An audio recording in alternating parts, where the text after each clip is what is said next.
Chew them with your teeth. Swallow them down your tummy. Debbie may be little, but the joy that she has brought has been bigger than one can put into words. So come with us as we unwrap the sweet and the not-so-sweet top 10 untold truths of Little Debbie. And the truth shall set you free!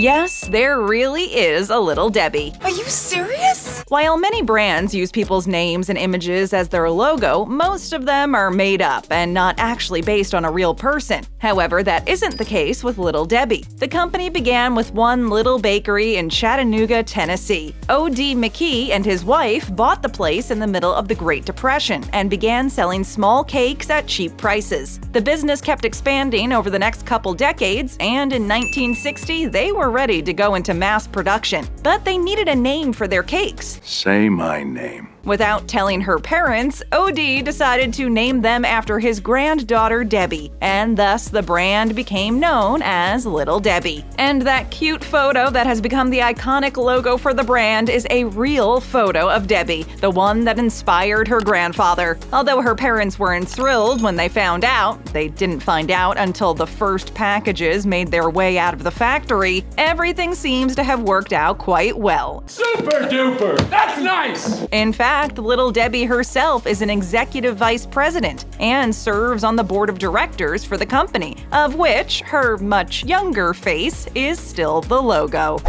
Swiss rolls weren't an original idea. It's all true. We hate to burst your bubble, but Little Debbie didn't invent the Swiss roll. In 1962, O.D. McKee was on the hunt for the next big thing while checking out a trade show in Europe. The Swiss roll is actually a mini version of a cake called a roulade. You've probably seen these large, delicious rolled cakes on any number of baking competition television shows, from the Food Network to the Great British Bake Off. Well, these smaller versions of the yummy cake were being produced in a number of the bakeries McKee visited. He knew a good idea when he saw it, and upon his return stateside, he wasted no time in getting production lines up and running on his version of the Swiss roll. A year later, in 1963, Swiss rolls became a part of the Little Debbie brand. If these rolled cakes are your favorite, you definitely aren't alone. I like it.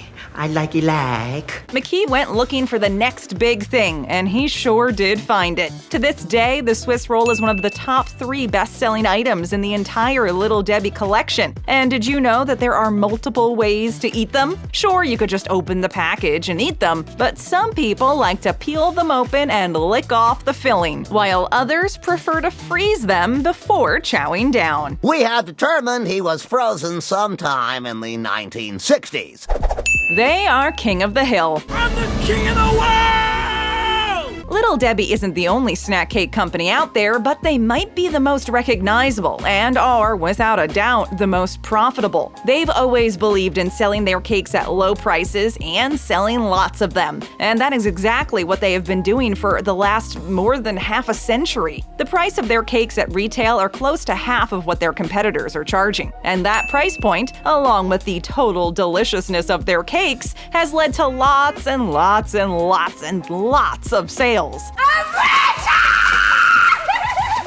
In fact, back in 2016, the McKee Food Corp recorded sales of more than $800 million. That sure is a lot of oatmeal pies, Swiss rolls, and Nutty Buddies. And that success was evident from the beginning. Back in August of 1960, when the company went into mass production and launched their Little Debbie products into grocery stores, they sold over 14 million cakes in just the first 10 months. Their biggest competitor in the space these days is Hostess, and the $800 million Little Debbie made is almost $150 million more in sales than Hostess recorded that same year. There's nothing little about that. I wish you were little. Seventh-day Adventist beliefs. How'd we sound, Desmond? Like a heavenly host of angels, Mama. Little Debbie founders O.D. and Ruth McKee were Seventh-day Adventists, and part of that religious philosophy can be found in how the company is run, even to this day. The Seventh-day Adventist Church is a Protestant Christian denomination, and one of the core tenets is the observance of Saturday, the seventh day of the week, as the Sabbath. And this is something that has traditionally been observed by the company as a whole as well. In their company policy, it is referred to as Friday night and Saturday Saturday activities. Not only do they close from Friday sunset to Saturday sunset, but it also applies to any promotional partnerships they may have. Little Debbie does have a promo agreement with NASCAR, but they have the Sabbath written into any promotional contract. And in the case of NASCAR, that means that all Little Debbie logos must be removed or covered during the Sabbath. And the crew of any sponsored cars must wear non-Little Debbie attire during that time as well. The company is also more than happy to sponsor events and charities, particularly ones that benefit children, but not if they take place on the Sabbath. Little Debbie has a good sense of humor. I hope for your sake that God has a sense of humor. Not all companies can laugh at themselves, but it looks like Little Debbie can. Back in 2015, Will Ferrell went on The Tonight Show with Jimmy Fallon dressed up like the Little Debbie logo in a blue dress with a red curly wig and that famous straw hat. He even brought out a straw basket with an assortment of Little Debbie cakes in it. He made a joke about being the new face of Little Debbie and also told Fallon that he only disciplines his children when he dressed up this way. If I come around the corner dressed like this, oh, they know they did something wrong. It was a funny bit that had the crowd and Fallon cracking up. But then again, when doesn't Jimmy Fallon crack up at his guests' jokes? Oh my God, I can't breathe. I can't breathe. It's too funny. Now, some companies would be all uptight about the bit and concerned about their image and how this joke affects the legacy they have crafted, blah, blah, blah. But not Little Debbie. They took it all in stride and even had a fun time with it themselves. Following the airing of the show, the PR folks over at Little Debbie put out a statement saying, "In our opinion, Will Ferrell did justice to the cowgirl hat and the blue and white dress that are hallmarks of Little Debbie. We appreciate his enthusiasm in playing the part." Who knows? If they're ever looking for a new fresh face to put on the box, maybe they've found who to turn to. That is horrible, Will. That is horrible. It's Little Debbie. I'm Little Debbie. Ruth McKee was a full partner. Whoa, easy there, partner. One needs to remember that this company was started back during the Depression, a time when the roles of women were mostly defined as housewives and homemakers, which makes the full 100% partnership that Ruth and O.D. McKee had that much more impressive. While O.D. was the dreamer and the salesman, Ruth was the more sensible one, which is exactly what the company needed. While O.D. would be out selling, Ruth was running the office. She purchased all the ingredients, and she also hired the long-haul truckers that would transport the Little Debbie products all across the country. She would even tell the drivers that, "Every time I see one of our trucks on the road, I pray for your safety." This wasn't a part-time gig either. This was a full-time job, so much so that they even hired help to take care of their 3 kids while she was working, something that was probably not commonplace back in the 1930s. Ruth was just as important to the success of Little Debbie as her husband O.D. was. I eat success for breakfast.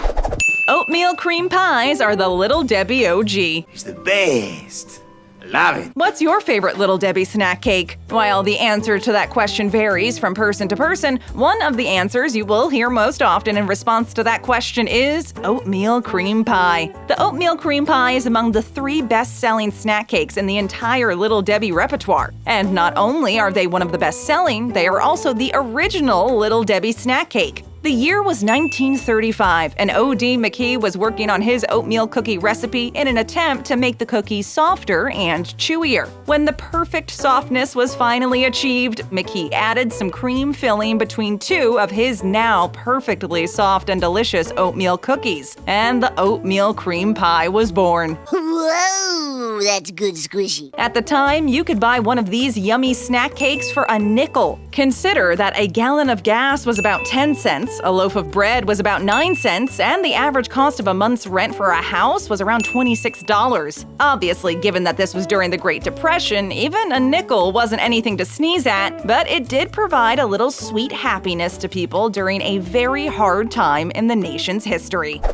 Going to jail for Little Debbie. Listen, man, I'm not going to jail for you or anybody. Little Debbie snack cakes are very yummy. There is no denying that. But are they worth going to jail for? Well, while most people would answer no, there have been at least a couple times where some folks felt getting their hands on some Little Debbie cakes without paying for them was worth the risk. In 2015 in North Carolina, some snack cake-loving thieves cut through a fence to get to a Little Debbie distribution van. Once through the fence, they proceeded to break into the van and make off with 65 cases of product, including oatmeal cream pies, honey buns, and Swiss rolls. 2 years later, in May of 2017 in Arkansas, a couple of women stole a trailer with over $5,000 worth of Little Debbie products inside. Police eventually found the trailer and the 2 women were arrested. We don't know why they did it, if they planned to eat all the cakes themselves, try to resell them on the snack cake black market, or just wanted to have goodies to hand out to all the kids in the neighborhood at Halloween for the next 5 years. While we obviously appreciate how yummy Little Debbie cakes are and would love to stuff our cupboards with thousands of dollars worth, we also do not condone breaking the law in order to do so. No snack is worth going to jail for.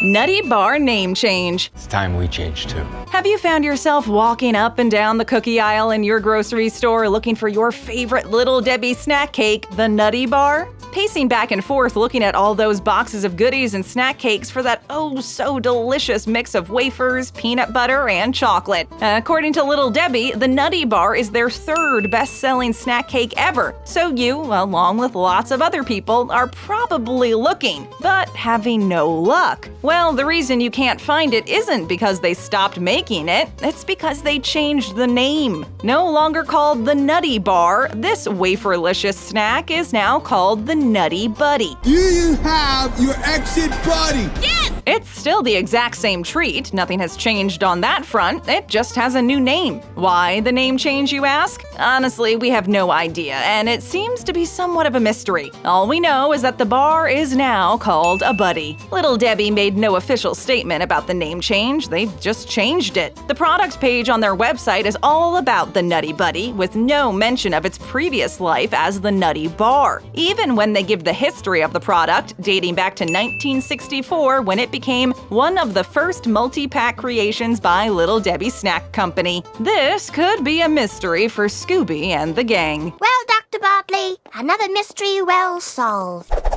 Snack cakes in space. Houston, we have a problem. There are over 75 different types of snack cakes under the Little Debbie brand, and it isn't just the names of some of them that are out of this world. Star Crunch and Cosmic Brownies both have space-inspired names, but Little Debbie took that space theme even further back in 2014. It was in that year that they actually sent some Cosmic Brownies into space. The Cosmic Brownie was a new product at the time, and as a way to help get it off the ground, pun intended, the company launched a box of the cupcakes and a Little Debbie astronaut bobblehead 18 miles into space. The company partnered with the University of Tennessee, Chattanooga to attach the snacks and the bobblehead to a weather balloon, which is how they traveled those 18 miles up and away into the atmosphere. There were 3 GoPro cameras on board and a GPS tracker was placed on the balloon, with people able to track the flight of the balloon in real time. However, while there was GPS on board, Little Debbie said that they didn't plan on retrieving the package when it eventually landed, which meant anyone who wanted to could track it and go get it, earning themselves a pack of actual space cakes, a cool bobblehead doll, a GPS tracker, and 3 GoPro cameras. We don't know if anyone eventually retrieved the balloon, if the tech was still intact, or if they ate the cakes or not. Let them eat cake! Tap that screen for more great videos. Here for the first time? Then hit that subscribe button and ring that bell to join our notification squad.